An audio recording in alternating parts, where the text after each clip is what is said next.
Welcome, ladies and gentlemen. Welcome back to the 5th episode of HIWR. I'm here again in Den Bosch here at the Jukes. I've got a very exciting table for you tonight. We've got a very exciting episode coming at you. On my right, I'm going to start with Boudewijn. Rouw. He's been playing Jukes rugby for the past 10 years and, of course, captain of the Jukes in 2008 when you guys were landskampioen. Welcome, Boudewijn. Thanks for coming. Second on the list, I've got Chang, 11 years head coach here at the Jukes. National coach of the Netherlands, 5 years, former scrum half. Thanks, Alex. Thanks for coming. We got Christiaan, Ferreira, head coach of Rotterdam for the past 3 years. Thanks for coming down. It's quite a long drive. I'm really happy to have you, guys. We're here tonight. We're going to have a great episode, I hope. But I want to start off with one question. Ask them. What are they doing? Are they out there? They played a game last night. We haven't seen them play for a while. Does anyone have some info on them? Nope, no info. Inside info, just the scores. 144-10, dat is wel veel. Ja, that was last week. Wij ooit 182-0 gedaan hebben, daar hadden we heel veel moeite voor gedaan. Yeah, well, I've heard through the grapevine that they're playing this one last game and then they're going to be out of the era class. Something with an administrative error that they needed to get someone out of the 75% rule or something like that. But we won't go too far into that. We've got some exciting rugby to watch tonight. We're going to start off with the Rotterdam game. First of all, congratulations, Christiaan, on the win against Haarlem. Can you tell us a little bit about the emotions you went through on Saturday? You saw the video, so we were not in the view, but it was crazy. You know, it was 2 things, I think, for coaches and public. Yeah. But we pulled it through, and the emotions were. It's amazing. It's back to back, champions, national champions, plus the runner-up. We beat back to back. So. Yeah. For us, it's an amazing achievement. A big win for you guys. Big win, yeah, absolutely, and it's momentum that we want to keep going. So The Hague is our next target. Yeah, exactly. Yeah, we've got a thing here on the show. We've got a biggest hit that we do every week, and I think it might be going to one of your guys. We've got the clip of the Rotterdam game. If we can put that on the screen for us to have a go. Haarlem versus Rotterdam last week. Haarlem taking away a second loss 2 weeks in a row. Rotterdam really causing an upset, toppling over Haarlem. We see the number 8 Christopher Raymond from New Zealand making a great break. But further, what do we see here, Bram? We zien in ieder geval nu een ruk. De bal die gaat de lijn in en meteen daarna zet Haarlem een goede aanvalslijn op. En neemt hier de referee mee de ruk in. Ja. En ik weet niet of dat is toegestaan met rugby, maar die ligt daar eventjes tussen de grote mannen. En nu krijgen we een ruk van 20 seconden. Ik weet niet wat de regels hiervan zijn, maar... blaast hij niet af? Ja, hij hoort hem af te blazen. En volgens schaam. Ja, volgens I think that's every player's wet dream is it? Nou, het wordt lekker doorgerugbied in ieder geval. En uiteindelijk in de kick op de palen van Haarlem. Dit is een mooie aanval van Rotterdam. Wat me opvalt is dat ze het rugby best wel eenvoudig houden. Ze gaan steeds kort langs de ruk. Proberen ze de lijn van Haarlem te breken. Succesvol, want ze gaan steeds voorwaarts. En hier komt daar ook een mooi moment van de nummer 10. Die krijgt hij de bal. Verre paas. 20 meter paas denk ik misschien wel. Hij wordt even gevangen. Een break. En er komt ook een try uit. Slecht verdedigingswerk van Haarlem. Maar wel een try van Rotterdam. En dit is allemaal binnen 10 minuten. Dus een kick op de palen en een try. Nou, dan Rotterdam die probeert daar iets tegenover te zetten. Die laten die grote nummer 12 crashen. Maar vergeten de gainline aan te vallen. Ook hier. Weten ze niet goed wat ze moeten doen. Die kicken de bal. De hele tijd een muur, hè? De hele tijd die verdediging op orde staan. We heard it earlier with Christiaan. He's a defensive coach himself, so they work really hard on their defense. We can see some great defense. Deze moeten we niet vergeten. Kijk eens hier. Dit is toch wel de hit van.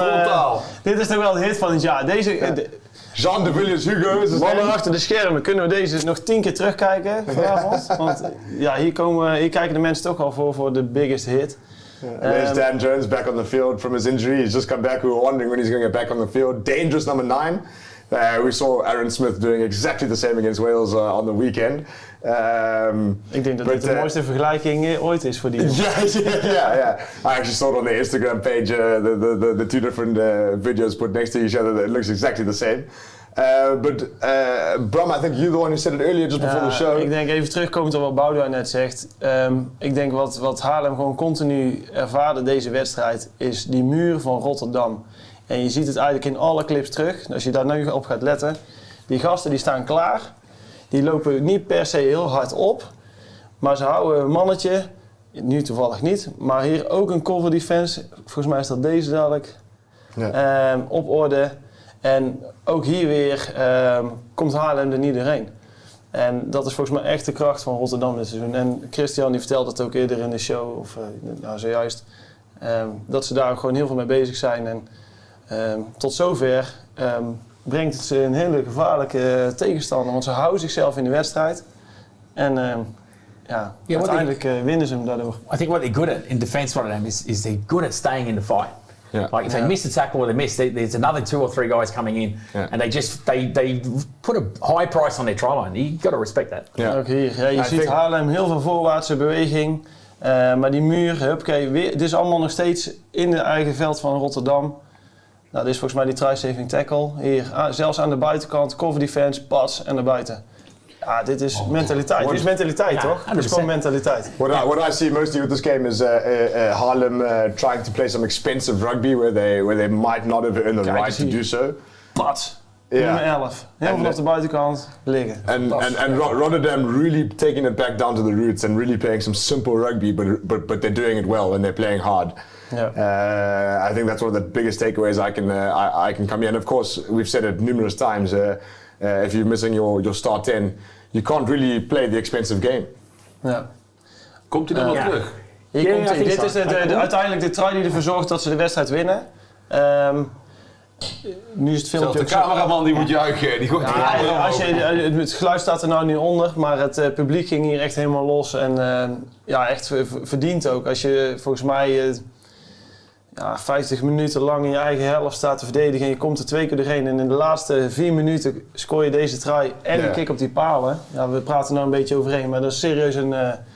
I think, of course, you guys down in Rotterdam, you guys had a promotional match against Bassett's last year, which you actually didn't come out on top. Yeah. But actually, at the end of the day, you guys were the team to promote into the era class. Yeah. How fast was it for you guys to get everything under control and maybe get some new talents in to be able to build into the era class? Groot probleem, hè. Dus ik was in Spanje toen ik dat hoorde, op de strand. Ja. Werd ik gebeld en gezegd... Krijg je telefoontje, je speelt eerder klasse. Ja.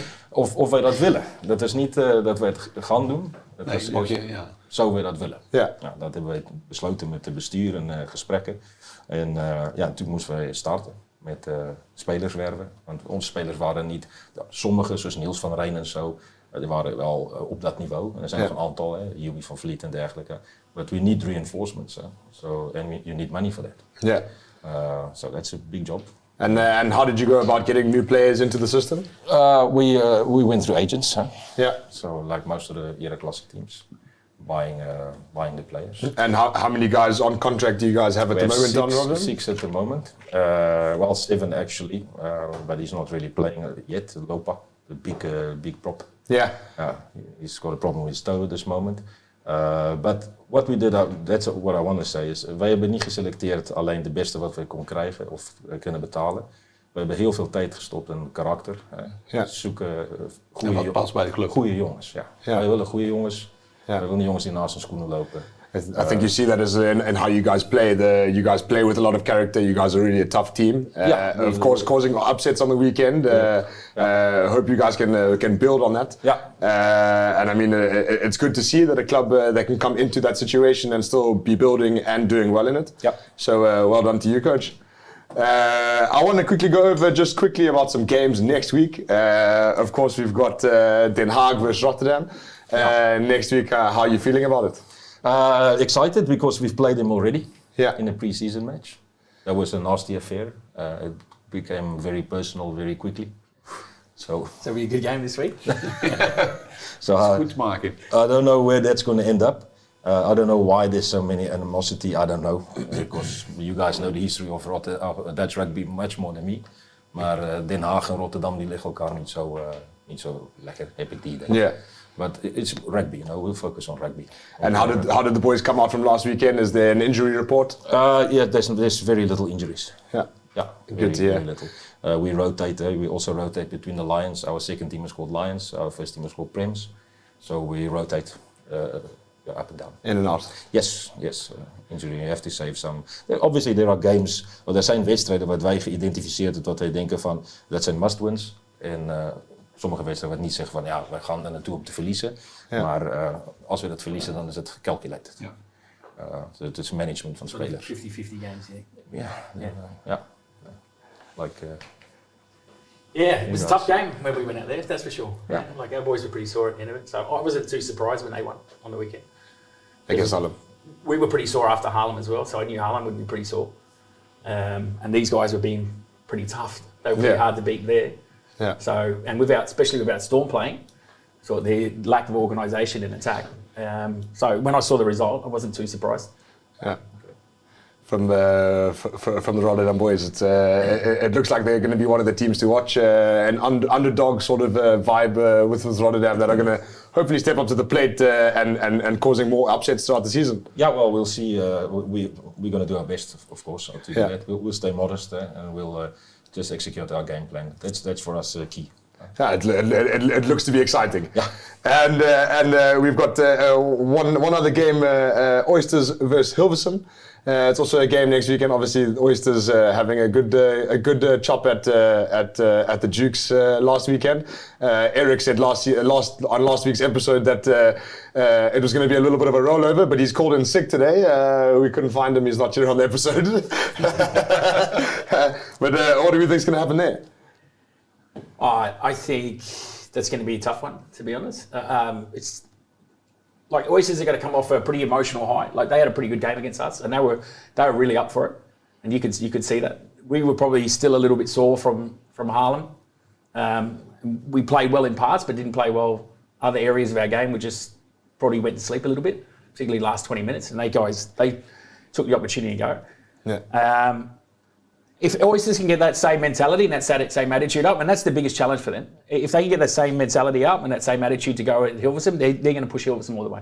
Yeah, that's for sure. And do you think it's going to be something for Hilversum coming out 144-10 against Askrim? Are they going to be maybe a little bit slow on the field next week because it was such an easy game?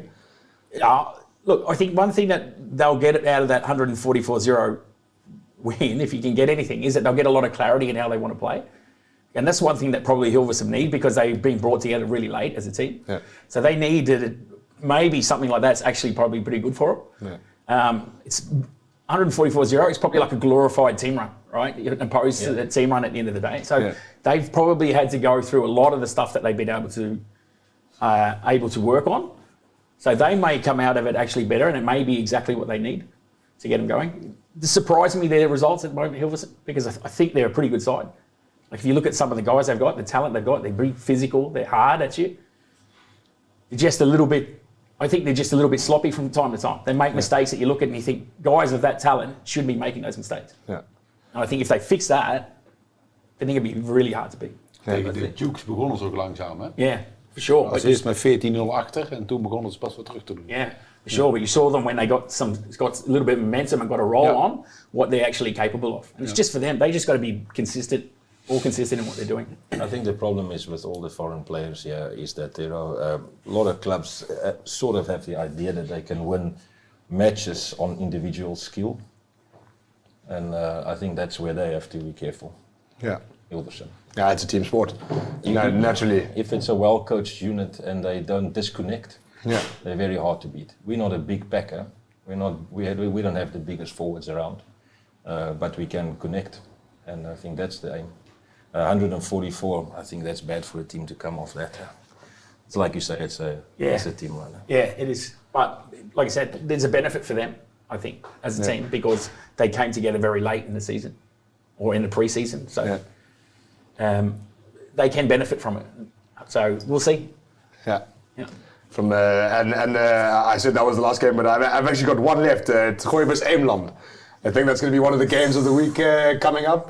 Two big dogs in the competition coming out here. Do we have any insights into that game? Do we have to put money on it? Eemland. Krijgen wij de samenvatting nog te zien? Want ik vond, weet je, wat je in die samenvatting ziet is dat Den Haag eigenlijk die wedstrijd had moeten winnen. En alleen omdat ze op het eind de bal laten vallen, in de 25 meter gebied van Eemland, scoort Eemland de draai aan de andere kant. Yeah, unfortunately we don't have the footage from Den Haag and Eemland. It would have been nice to see because of obviously Eemland came away with just a 1-point win. 1 point on top. It would have been a great game to have on our screen, but unfortunately we just didn't get there. Oh, that's jammer. But I mean Eemland coming away with a Where's the game? It's what? Nada. No, last week's game. This week's game? No, next week's game is at Tokoy or Eemland? It's Gooi. At Tokoy? It's the home game for them. Yeah, home game for them. Yeah, it's not that big a trip from Almersfoort, is it? So. Yeah, so it's not really playing out. No, I'd go with the boys from Nada, I think. Yeah. Great forward pack. They always an organised forward pack. Yeah? They generally win their ball at line-out time. Good at scrum time. Yeah. Very good at scrum time. Some dangerous backs. T. Campbell. Those guys, they just got a lot of depth as well. You know, they pull a guy off. The young boy at halfback, Coburg, very good player. Yeah. Mistu at 10 if he's there. Like another guy, probably the forgotten guy of Dutch rugby, Mark Mistu, right? Yeah. But very smart tactically, very good player. So I think they're for me, it's always a team to beat. I think they're the team to beat. Tokoy are the team to beat. 100%. Yeah, I've said it a few times. Tokoy are definitely going to be a powerhouse to be reckoned with. Obviously about their performance last year as well, but Eemland as well. Also building up something quite exciting down in Eemland. They've also got a very strong forward pack and also some dangerous backline players. So I think if we're going to put a game to watch next weekend, I think it's Tokoy vs Eemland is definitely going to be an exciting game to watch. I think it's going to be a close one. Is Ross playing for Eemland? I haven't got an injury report from them, but I imagine he's in there. He'll muster the boys. Yeah, definitely. Yeah, he's. I think the whole front row from Eemland really experienced. You got Delta players, you've got national players. Yeah. Definitely a platform where they can build something on. And of course they've got the South African number 9, Peter Schooneraad. Yeah. Also a very dangerous player. Yeah. Very dangerous player. You can't let him go. If you don't have that defense around the rock sorted out, he's gonna have a go. And it's gonna be a good game to watch. I hope that Gooi can keep their cool. Yeah. Especially with their number 8. He's quite a fiery character. Yeah. And Tokoy, what I think have got a few late comers into the season. Of course, the window has just been closed. Yeah. So I think there's going to be a few new guys maybe going to be tested out this weekend. When was the window? 31st of October, right? Yeah, somewhere around there. The boys from Naarden, mate. The line always. Yeah, there's a little bit up that end of the country. So it's a great area. Yeah. But that's us for the first half of the show. It was nice and short, but don't worry, guys at home. We're going to come back at you with some more films, from more clips from rugby, and we're going to go a little bit more in depth into the Dukes. And we've got the head coach here, so keep us on your screens. We'll be back. Welcome back, ladies and gentlemen, to the second half of the show, episode 5 of Het is weer Ruk. We're back at you. Of course, Christiaan, he had to go to the airport. He didn't tell us why. Maybe he's got to go pick up another player. We're not sure. But Bram, we've got you back in for the second half of the show.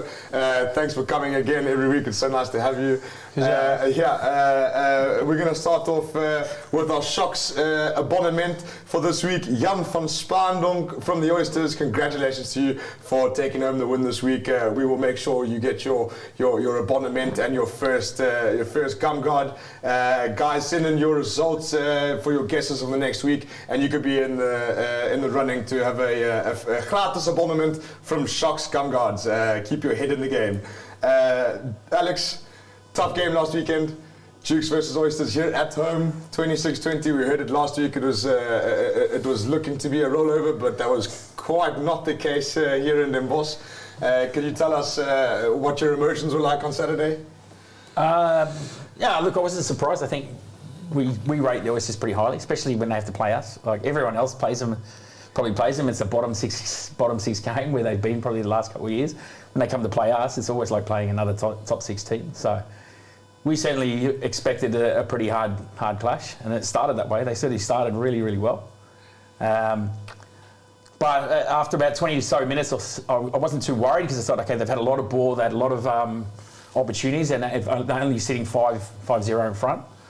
So I just knew, okay, it's a matter of time that we're going to get our chance with the ball, and we're going to get a few opportunities to come in. And we managed to do that. You see one of the tries later that we scored from, to put ourselves in front. And we, just before halftime, just after halftime, I thought we were really good. And that's where we sort of broke the game open a little bit. And unfortunately, we sort of sat back and thought, okay, it's 26-8, we've won the game, and we took our foot off the accelerator. And to Oysters' credit, they saw that, and they took their chances and made it pretty close. It's good for the public, I think. Yeah. Horrible for the coaches. Ja, dus hoe komt het dat zij dan in de wedstrijd bleven? Look, they were motivated, yeah. Maar in points, ze bleven in de wedstrijd. Ja. Hoe kwam dat? Het eind, want ze hebben een hele tijd, op een gegeven moment stond 26-8. Ze begonnen met die draai. Ja. En op een gegeven moment kwamen ze, leek het erop alsof ze mooie dingen deden, maar ze scoorden niet. Nee. Dat gebeurde pas in de laatste 20 minuten, begonnen ze draai te scoren. Ja. Yeah, look, I think we probably made some changes and our bench didn't react probably as good as they did last week. Last week against Haaland, they were really great. And our guys coming off the bench probably just didn't have the influence that we wanted to have this week. And wat geef je ze dan mee als je ze het veld instuurt? Just the boys were a bit, we were pretty sore. So guys at that stage, a few boys had said, mate, we need to come off, but they were just done. So do you take the gamble and leave the guy on and play him for another, and that stage was still 20 minutes to go. Do you play him for another 20 and worry that he might injure himself or he goes? But ultimately, you've got a whole team there, so you've got to have a bit of faith in the guys there. Yeah. So we just had to put them in, and they've got to understand they've got to come in and do a job, and they just didn't do it as well as they did the week before. Yeah.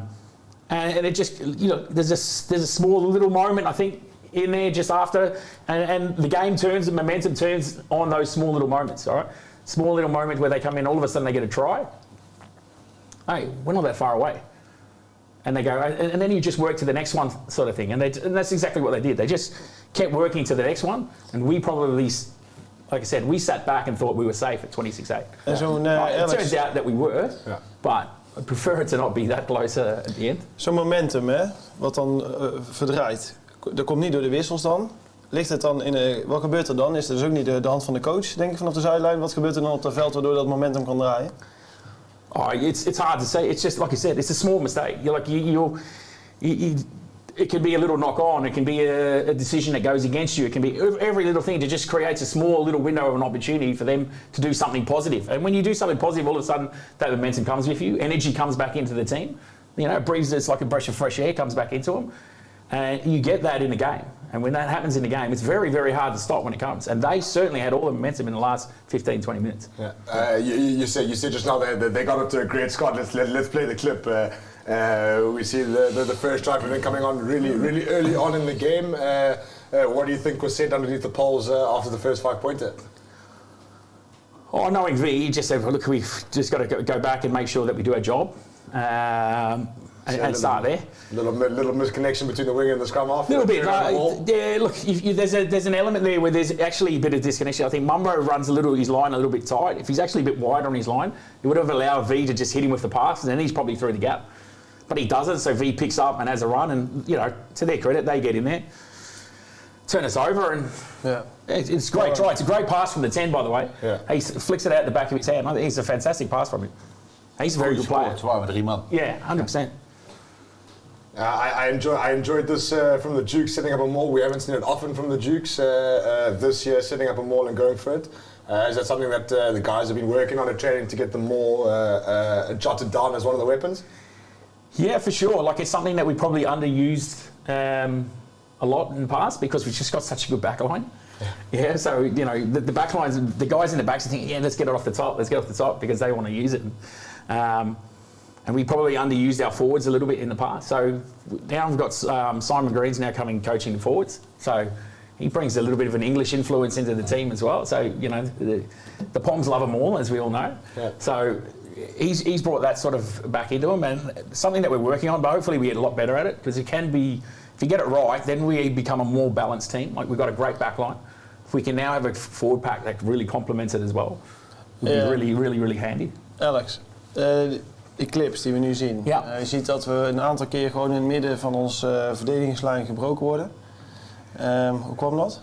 Yeah, it's just probably, look, it's a great line. Like the first one there where you see, I think, Dieter come through, it's a great line.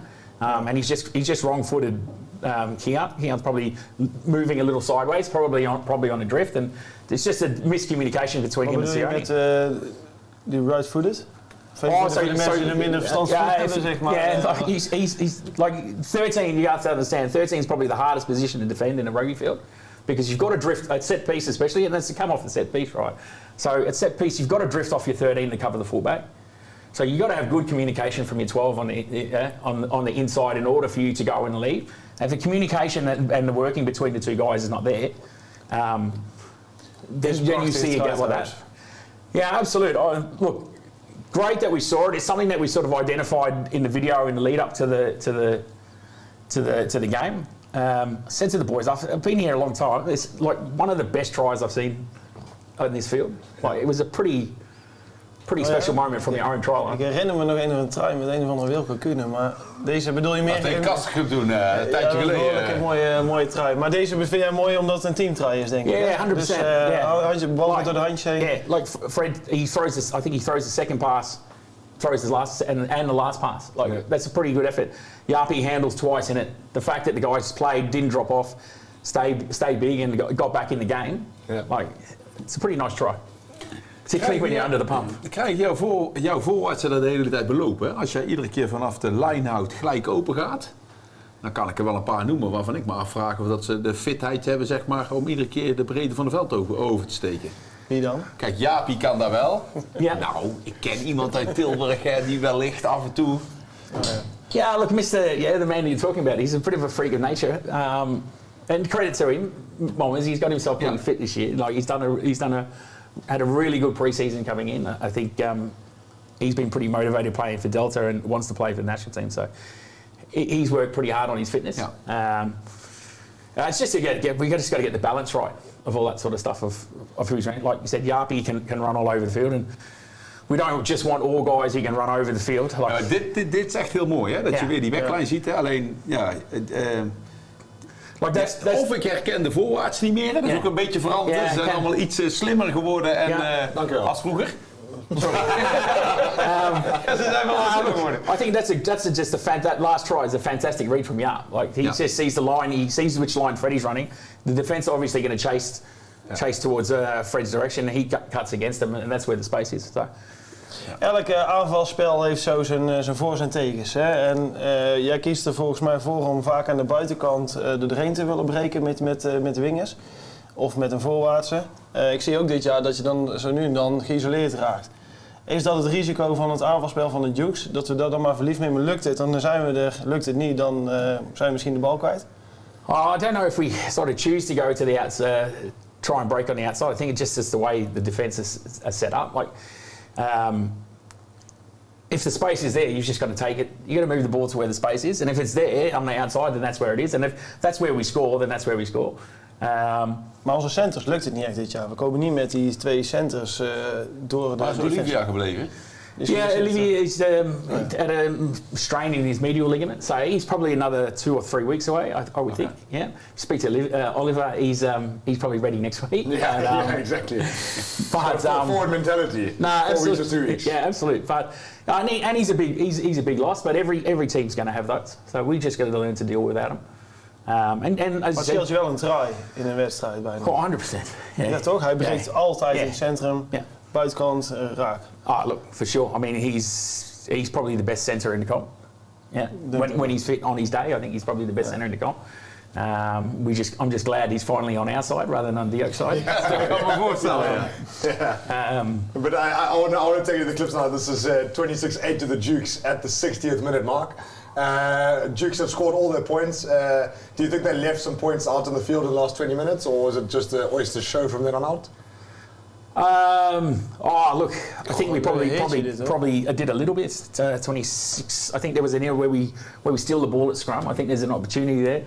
And we just have a loose placement, a loose carry, it shoots out, and before you know it, we're 50, 60 metres down. Was dit ook het moment dat die 5 wissels, 5 voorwaarts of zo erin kwamen? Het was rond dit tijdstip, toch? Yeah, it was probably around this time as well. Like, you know, this try should probably never happen in a game, but Okay, we would just slow off the. Again, we just slow off die flanker die breekt helemaal niet op, hè? Die we would just slow off the. Again, we just slow off the side of the scrum. And look, you got to give them credit. They saw an opportunity and they just came at us, didn't they? You know, good credit for us is okay. They kept coming. And we found a way to stay in there. We found a way to win. Wel een prachtige derby trouwens, hè, met veel publiek erachter.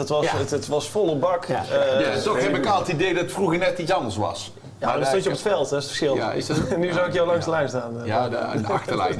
De achterlijn. Ja. Het scheelt natuurlijk. Ja, Machiel die staat daar net op de guard-positie, hè? Ja. Is dat fitheid van de anderen? Of is dat eagerness van hemzelf dat hij daar staat? No, there's probably just a bit of mismanagement on his behalf. Like we sort of something that we work on. He was doing a little bit of training during the week. And we just said to him, mate, you've got to stay out of line. And your job as a 9 is to organise that defensive line. And you only need to be in there unless you feel that there's an actual threat.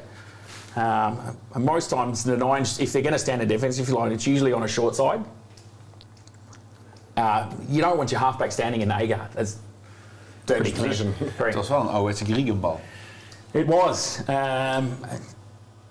And like I said, mate, well played to him, you know. Like they spotted there was a guy who doesn't normally defend there. Ja. They ran a play that... Kijk, Machiel dit jaar weer zijn stuk taart en wordt hij bedankt voor de fantastische afgelopen 9 jaar. Hij zat er in één keer bij. Was hij gestopt dan? Ja, nou ja, die... he still does a fair bit of work with us with our S&C stuff, Machiel. He's not as committed as he was previous years because of what his work's doing. And we had a concussion with Mats, so we had to have someone to sort of come in and play and as a reserve 9. And we just felt young time, and he's in the Esquires team, the young guy, just probably may not be ready for this situation. Come in, put him in. And we just thought a more experienced sort of player would probably be the best. Milan op 10 heb je was niet overwegen. Milan 10 en 4. Yeah, but Milan was is in Portugal, mate. Oh yeah, yeah. So we didn't really have the chance to do that. I put up my hand, but Alex said no. I can't imagine why. Jij kunt geen Nederlands meegeven. Just wanted to put that in there. I've been asking for years to play 10 or 9, but it hasn't come to fruition. I've asked him for years to come to training as well. Ik heb in Roemenië vorige week nog met Boeboe op de fly afgespeeld. Yeah, I heard. But no, Alex, we've just watched the game. We've heard everything about last week Saturday. I want to go a little bit more in depth into your time here at the Dukes. You've been head coach here for 11 years. Of course, taking home a trophy one time with our captain here in 2008. If I could ask the both of you maybe what are the similarities you can see between your time and when you were coach back then and what's happening now at the Dukes? I think the similarities, the group is starting to become a lot tighter. I think when the first time I was here, the group was very, very tight. They're a good bunch of friends. They love spending time together off the field, and that was so important. Jullie wel, ja.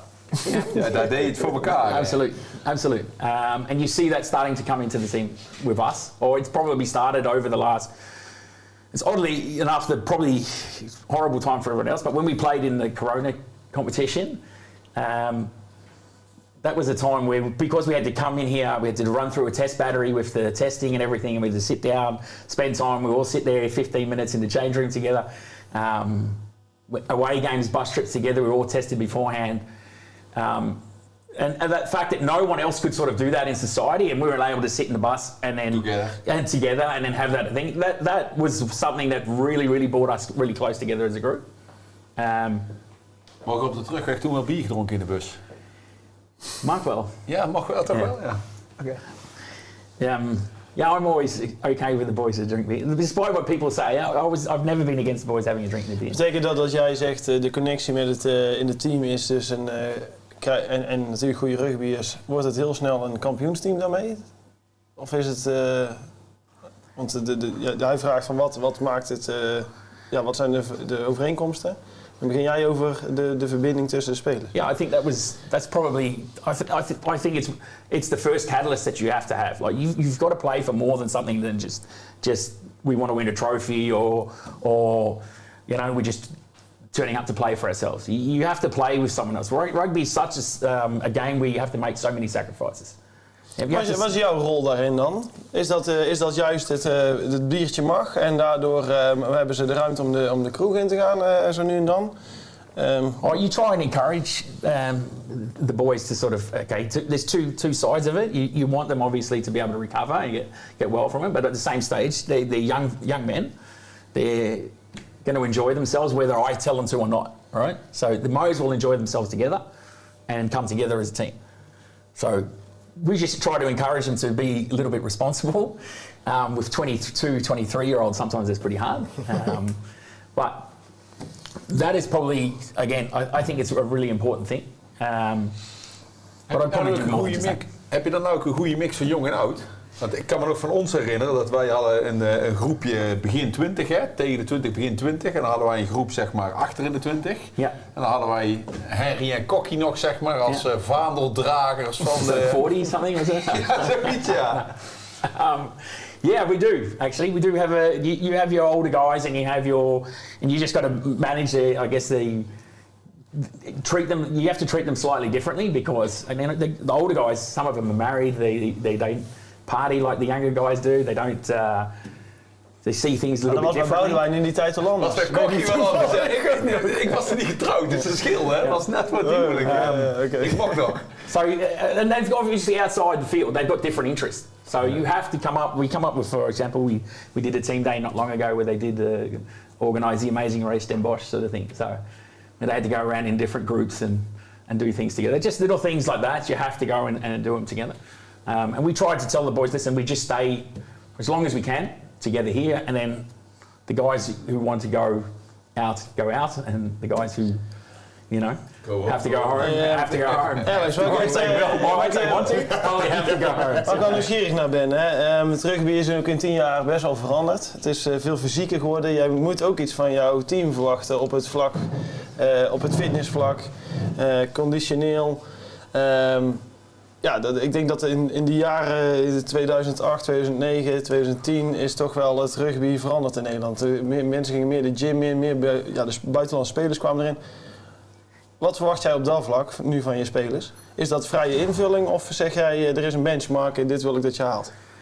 Om in de ereklasse niet te kunnen rugby? No, I think the boys are pretty responsible on that. So we just look at we probably look at things like their ability to work constantly.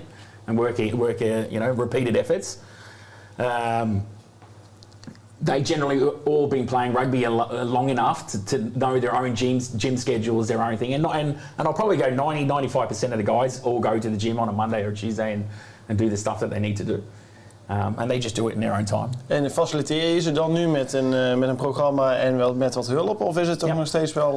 Yeah, that's where Machiel comes into the situation as S&C coach. Like he's a very good S&C coach. So if the guys need some sort of a schedule, or they're feeling a little bit short of something, they'll probably just send Machiel a message and he'll sort them out.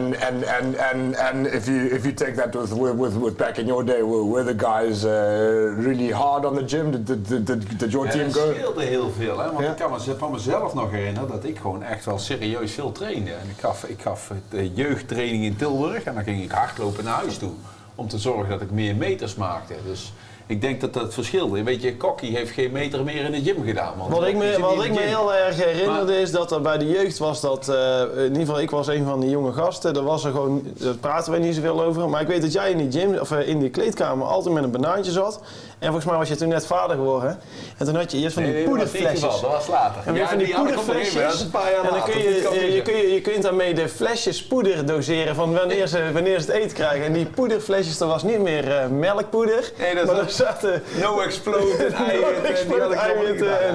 Ik zat altijd te kijken en dacht, wat gaat daar nou weer in deze wedstrijd? Ja. Maar, ja, nee, maar jij was wel een van degenen die daar inderdaad veel mee bezig was. Nee, weet je, voor mij was het bij wedstrijdvoorbereiding altijd, ik erger mezelf als mensen spullen niet op orde hebben. Dus ik had altijd alles op orde. Ik had extra veters bij, ik had een vel bij voor als noppen niet goed waren. Ik had een extra paar sokken bij, als er een of andere idiootse sokken vergat dat ik die kon geven. Want dat ergerde mij als ik daar... Ja. Sorry, het irriteerde mij. Ja. Ik ergerde me eraan. Ik ben wel eens af te vragen. Moet ik tegenaan zeggen? Ja, interessant. Ik zat me wel af te vragen, met hoeveel jongens van buiten Nederland spelen wij niet? That's a good question. Probably 5, I think. Ja, dus 2 meer dan toen, want toen hadden we de Boeboes en Dan, denk ik, hè? Yeah, that's right. Dan, yeah. came on a tour to the Dukes and stayed. 18-year-old. That's girls are doing work again. They do the great work. I was also supposed to come here for only 1 year, and now that was 4 years ago. But let's move on to the next game. We've got one more game to go through. Gooi versus Hoek van Holland. We've got their highlights package waiting for us. We're going to go through that clip now. A tough game for the Hookers. 44-14 to Gooi. We've got their highlights package. We got it a little bit late, but good try on the out wide from the number 8. I think he's quite a good ball runner. Alex, you said earlier in the episode they're one of the teams to beat. They were last year as well. Definitely someone looking for the title this year. Have you got players on their list, players in their team that we should be watching out for? Look, T. Campbell for one, probably the halfback. Goldberg's really, probably there you go. Goldberg's a good player, as I said. I just want to give our attention to our line-out here. Ja. Staat nou die prop, staat hij niet aan de verkeerde kant van de jumper? So we've got another one. Let's keep the clip running. We've got another one at 1 minute 37. There comes another line-out. We'll have a little bit. So Alex, I want to ask you as head coach. I had a look at this Boudewijn. You brought it up just before the show. I had a look at it myself. I got a little bit in trouble last week for saying something about the laws last week, but I'm going to dare to say it. I think it's all got to do about when the ball is given away. Jumper goes up in the line-out, comes down, and the prop is standing behind the jumper. So he's gone down, and now he's standing protecting the jumper. Is that not obstruction? It is. If you're standing in front of the jumper, it's obstruction. But if he doesn't have the ball in hand. If he doesn't have the ball in hand, the prop or the jumper? The jumper. So look here. Ball goes up and he gives it straight away. He gives it straight away to the person who's ripping the ball in the line-out. Yeah. But the number 3 from Gooi is standing on the wrong side of him, I would say. Yeah. Okay. Are they forming a wall? Yeah. Then it's obstruction. In my opinion, it's obstruction. Okay. Right. They probably disagree, but I think it's obstruction. Dan zit het hem in dat een baldrager dus eerst altijd contact moet maken met een defenslijn en dan mag het een mol worden. Dus you have to allow the opportunity for a contest. Yeah. So in my eyes also it would be obstruction, but I think it's got a little bit to do. But if we can go back a little bit, sorry Wizards, I know that's troublesome for you. If we go back, with this one, specifically with this one, they've protected the letter play. They protected their jumper, and what they do here next to it, just press play there. You'll have a look at it, and they sort of, there it goes. They twist them all around. Is that also not changing lanes, maybe? Because that's the whole point of them setting up that mall in that way, is for them to get that little shift on. I think they've just shaved around the corner. I don't see anything wrong with that. I think that's fine. Not changing lanes, but I think that's the reason of what they go. Has he debound? Has he debound and then rebound again? If he hasn't, then it's the same wall, and essentially they're entitled to do it. Hilversum deed dit toch eindeloos een jaar of 8 geleden met altijd die mol die wegdraait. Misschien nog een keer wegdraait, Boudewijn weet het misschien. Ja, maar het is wel een stukje anders geworden. Hè? Tegenwoordig mag dat echt daar langs eraf gaan, toch? Dat is iets anders als eerder. Maar dan ben ik niet helemaal goed in de regels. Was het niet zo dat je vroeger veel minder mocht wielen? En tegenwoordig zie je dat die mol aan één kant opbouwt en dan recht naar voren gaat. Yeah, the rolling maul was always never an issue, so long as you don't debind. Yeah, so if a new maul gets set up, then it's the problem. Yeah. It has to be the same maul that changes, then you're allowed to do it. But if it's a completely new maul next to it, if you have changed lanes, then it's not a problem. Well, then you have to have the ball transferred back again. Waarom zien we nooit meer een mol in het open spel? Het is gewoon dat de recenter gewoon, die zet zich vast, die wordt getackeld, blijft omhoog en we maken daar een mol in het midden. Yeah, look, I think it's something that probably a bit retro, isn't it? So we don't see it. We don't see it so often. But I think what happens is when you maul, you get a great meters advantage. You get a great gain and a push, right? But you slow the ball down, right? And then so when you're ready to move the ball from the ruck to the structural attack, there's a delay there, which allows your defence then to set. So you probably don't see him so much as in open play. And these days, if you get speed of ruck ball, that's your continuity is great, isn't it? Because if you're moving the ball quickly, that offside line gets reset all the time, really quickly, and then you're looking into penalty modes, and then you can go around and think. And the most tiring thing to do on a rugby field is tackle. So if you keep them tackling. I think it still has its value in the game, other than just the line out. Like you've got a free kick 5 metres out, for example, or you've got a slow ball 5 metres out. Why not? Why not turn in? If you're strong enough and you've got the forwards to do it, then why not? I mean, for me, this try is beautiful to watch. It's a lovely set-up maul. It's like South Africa. They go up, they go down. It's a bit slow, but they stay tight and they stay in. Je bent een beetje aan het kwijt nu. Oh, sorry. What are you talking about? Didn't take us long. You're talking about the Springboks already. That's all right. No, look, for me as a coach, I don't care, mate. They cross the line and score the try. I'm a happy camper. Right, at the end of the day. How they do it, and each one, as they say, isn't it? Hier, dit is die Campbell. Goede versnelling, ruimte, tussendoor. Yeah, and that's what he can do to you. He's just so quick, and if he gets you on the outside, then he's really hard man to stop. We're seeing, I've said it, I think every single episode, we're seeing more and more players from outside the Netherlands coming into this thing. But the Dukes were always known as a team full of Dutchies. Where did you guys have the? When did the idea come of you guys to actually start expanding into the different worlds?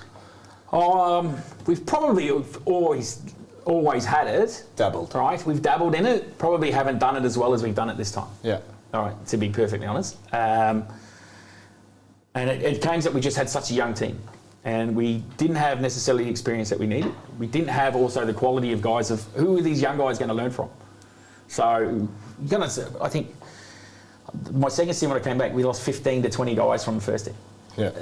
And a lot of experience. That's a lot of guys that come out, and it's a lot of guys that you learn from, that young guys learn from on the training field and on the field in the games. All right. So young guys will learn from guys the older guys at training. They also learn with playing with them on the field. Yeah. Now, if your quality of your older guys aren't good, what happens to young guys? They don't develop as well as probably their potential. Okay. So bringing in the guys that we've brought in now allows our younger guys now to train and play with these guys who are very good standard, and very good, and they have a great work ethic towards their training, which is really, really important for young guys to see. Brengt dat de Dukes nu naar de bovenkant van de competitie? Want we staan nou bovenaan. Wel een wedstrijd meer gespeeld. Yeah, I think if we're being realistic, it's why we've got a couple of games behind us, same landing a couple of games. We're probably sitting, realistically thinking, I think we're sitting about third or fourth, if I'm being realistic at the moment. En wie is dat? Maar je slaat nou met Hilversum maar wel een gat, hè? Je staat volgens mij 12 punten los van Hilversum, die staan op plek 7. Dat is wel echt een gat al. Dus that is 3 games. Voor de topcompetitie ben je wel op weg, zeg maar, om daar wel te komen. Oh, we're heading in the right direction, so that's a good thing. And look, we've got a tough run coming up, and that's going to see where we go. So, Castringham tough. Not sure if we're going to play Askram. You say Castringham. That's the game for next weekend. Castringham versus Dukes. We heard earlier in the season of Het is Weer Ruk, they're the dark horse. They can be a hit and a miss team. Are you feeling confident? I am.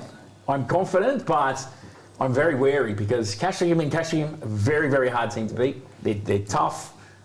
It's going to be physical again. We know that. But we've had a fair bit of.